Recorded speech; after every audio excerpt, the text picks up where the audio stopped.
Hey everybody, Star 6 Wars 1 here, and welcome to the next video of Persona 3 vs 11 Eyes.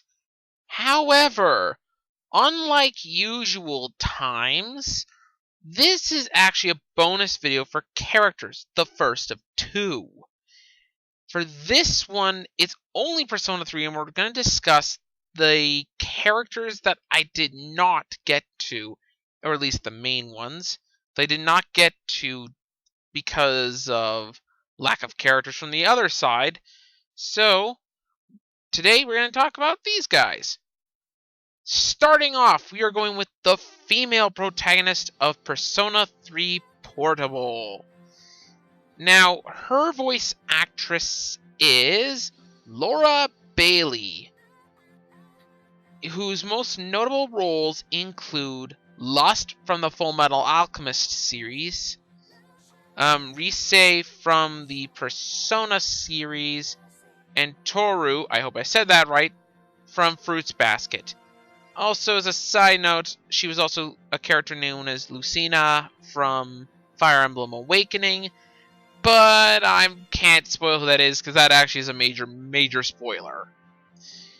Now, to be honest here, there's not much to discuss about because she's more or less a what if the protagonist was a female. And while it's very nice they included the fact that there was the potential for a female character, I can't deny that it's quite unnerving for the fact that we already had an established canonical character, and the female protagonist is acknowledged as non-canon. It's a nice what-if story, but that's it. So there really isn't much to talk about with the female protagonist. That, and I have not played her route yet. I'm still finishing up Persona 3 Portable right now as is. I don't have time to talk about it, and I don't think there's much to talk about anyway. So, there's that. Next up is Akihiko Sanada.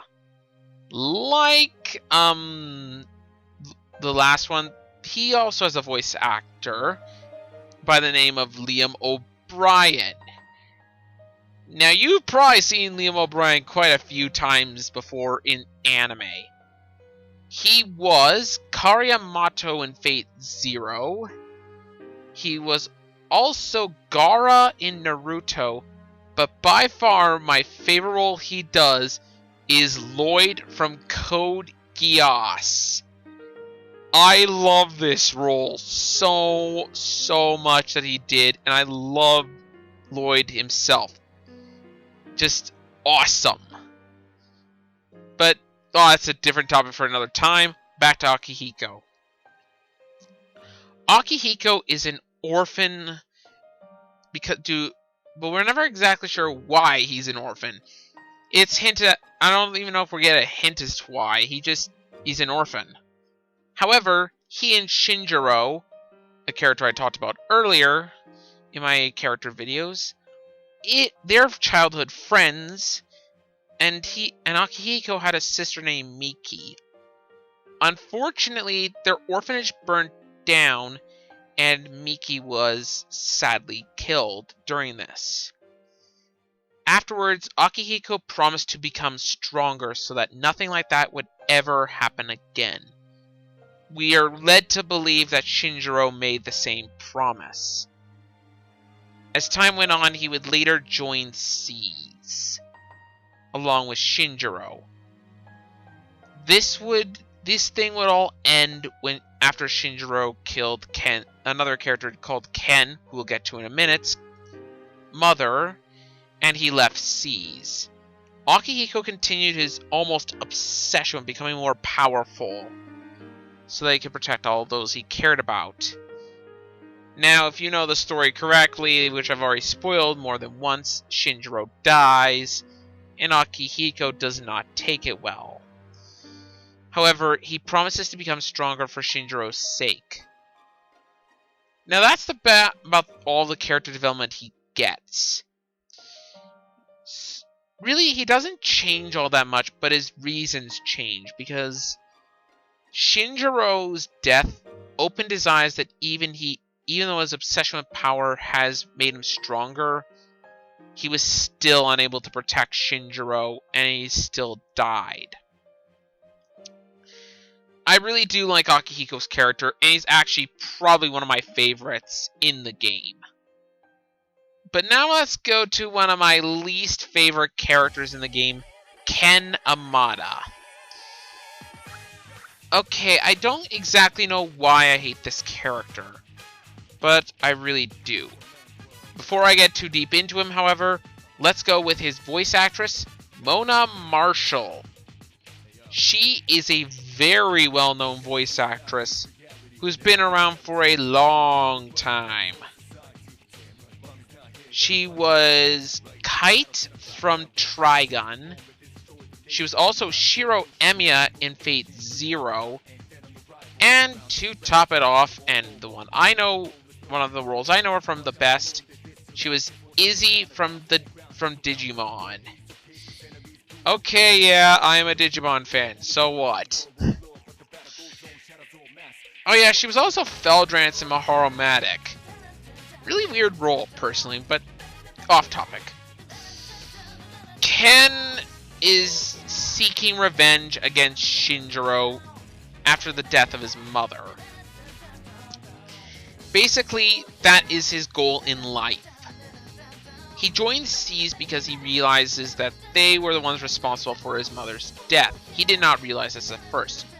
You learn that he had the potential beforehand, but really, once he finds that out, he volunteers to join Seas so he can have his revenge. And he's an elementary student. Let me remind you of that. He's also, I think, very nihilistic, only consumed by his bloodlust for revenge. I mean, Ken is little more than a tool for revenge, and I don't ever think he fully recovers from that. Well, he doesn't recover from that until Shinjiro protects him from Takaya taking his life. So in the end, Shinjiro died to protect Ken. After that, Ken found his reason to live, to continue on in the memory of his mother and Shinjiro. Okay, let me be frank here. I don't like this character. Especially since before he was going to kill Shinjiro, it's revealed he was probably going to take his own life. Ken, for me, is not only an uncomfortable character to talk about at times, but just his personality. He's kind of annoying, and I can't lie as though I say that I support his actions. Yeah, I can understand why he does them, but there's just...